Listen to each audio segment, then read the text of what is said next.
Welcome back to New Day. A growing number of Democrats say they will not attend the inauguration of President-elect Donald Trump on Friday. They are outraged over the president-elect's tweet slamming civil rights icon Congressman John Lewis as all talk, no action. Of course, those comments following the congressman saying that Trump is not a legitimate president. Let's debate it with our panel.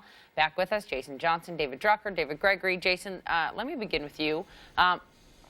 It is Congressman Lewis who started this. In the Meet the Press interview, said he doesn't consider Trump legitimate. Chuck Todd asked why, and he says because of Russia's interference in the election, going further, one step further than the intelligence community has gone, saying that swayed the election. The way Trump responded, all talk, no action, those who defend him say he was referring to now and his district. He was not referring to 1965 in Selma when the congressman was nearly beaten to death, standing up for all of our rights, civil rights, voting rights. Where do you fall on this? Should the president-elect have taken the high road, or did he have the right to defend himself? I think it was grossly unprofessional on the part of the president-elect. Number one, people are going to insult you.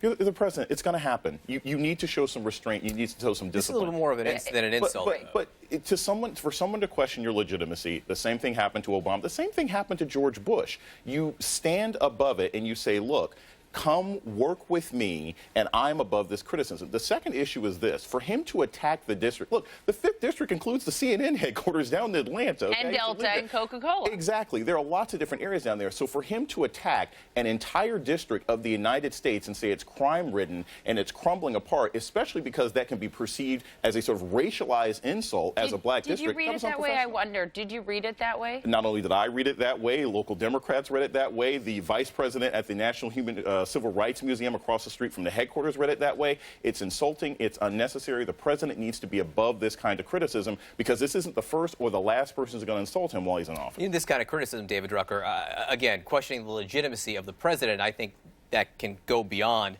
criticism in some cases. And if you ask the question I was asking before, how does this help America? I'm not sure that it does. On the other hand, David, Donald Trump is coming into office. Let's look at his Gallup approval rating numbers right now. 51% disapproval rating. Look how much worse he is doing than the last 3 presidents right then. Has he shown anything, David Drucker, or what has he shown in terms of outreach during this transition period that's almost over? Not any. And so I think Donald Trump's made the calculation that he's going to let his political tenure ride on his ability to get things done and create jobs and do the things that the American people want him to do. Look, I think Jason is right in that I think it's important for presidents to take blows and not always respond in kind. And that's just something that is not in Donald Trump's makeup. And I think that it's not good for the country and it's not good for the presidency when you don't have the ability to do that and understand that you're going to be a punching bag, and that's just part of the job. On the other hand, I do think members of Congress, even civil rights icons like Congressman Lewis, I mean, people who have made the country more free through their blood and sweat, and deserve an enormous debt of gratitude from us.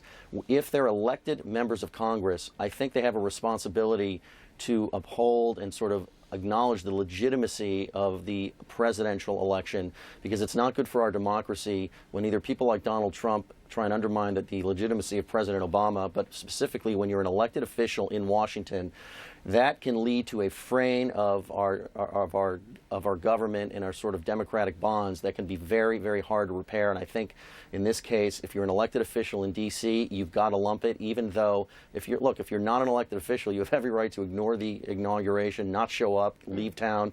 It's not the same when you're a member of Congress. I just want to add, I mean, I think, look, we have 2 things going on here. We have a president, as Jason said, who is so thin-skinned to a point that his response to this lacked any measure of grace, that he would attack a legend in John Lewis and have racially charged critiques of his district and all the rest, just shows the temperament of our incoming president when he is attacked personally and when his legitimacy is attacked. And I think that's got to be something that gives Americans real pause. At the same time, we can also be critical. I think it was totally inappropriate for Congressman Lewis to question the legitimacy of the president. Our current president has not done so. If you believe in democracy, this was viewed as a fair election. There's certainly criticism of the FBI, criticism of Russia, Nobody has suggested those things were determinative. And I don't know why a lot of liberals want to perpetuate what they found so outrageous in the conduct of those who sought to delegitimize President Obama over whether he was born in this country or whether he was a legitimate president. This kind of thing has got to stop. And on a more practical level, if liberals want to get back in charge, I don't see how this helps but do anything but fortify the support for Trump and the opposition against Democrats at this point. And Jason, you're shaking your head. I mean, it does, to David Gregory's point, confound a lot of people that Donald Trump could be up in arms over the fact, something that one could equate to what he did. Exactly.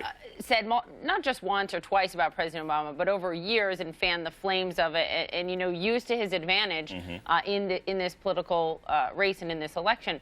However, John Lewis and the Democrats were up in arms with him about just that, and then John Lewis says he's not legitimate. To me, honestly, I always put these things in context. There are people, there's two issues here. One, there are people who skip the inauguration all the time, right? Romney didn't go to Obama's inauguration. If you don't want to go to the inauguration, fine, it may look bad. The issue is, are you going to get down to the work of being in Congress once Donald Trump is there? And as long as that happens, I don't really think it's much of an issue. But the second thing is this. If you want to question the legitimacy of the president, it's completely different than what happened with birtherism, because that was questioning Obama's legitimacy for who he was, not what he stands for or how he came into office. And I think that's a slight difference. John Lewis may not be correct as far as the CIA is concerned, but it doesn't mean that his complaint is at the same level as birtherism. Let's talk policy for just one moment right now, because President-elect Trump has done a number of interviews where he's talked about Obamacare. And just to paraphrase some of the things he's been saying in interviews, he's saying he wants to provide insurance for everybody, insurance for all. And another thing is he's suggesting that the U.S. government negotiate over drug prices via Medicare with the drug companies. Both of those things are things that Republicans have been against in the past and would be major changes. It's in line with what he said in that 60 Minutes interview. Republicans aren't going to like this, but the government has to have a hand in paying for it. David Drucker?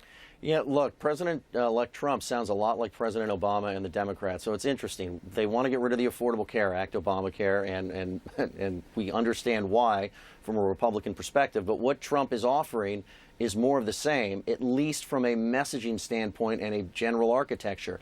Most Republicans you talk to will focus on trying to provide the most access at the lowest possible cost, and then it's up to people to decide whether or not they want to cover themselves. And what President-elect Trump is talking about is a plan that covers everybody, which sounds a lot like Obama and the Democrats as they were putting together the Affordable Care Act. It's very curious. Universal health care. Well, it also pits him against Tom Price, his pick for HHS, because Tom Price's plan that's out there does not include, a cornerstone of it is not universal care. In the government negotiating drug prices, putting the government in health care, not taking them out of health care. So philosophically, fascinating to watch going forward. Gentlemen, thank you very much. All right, the president.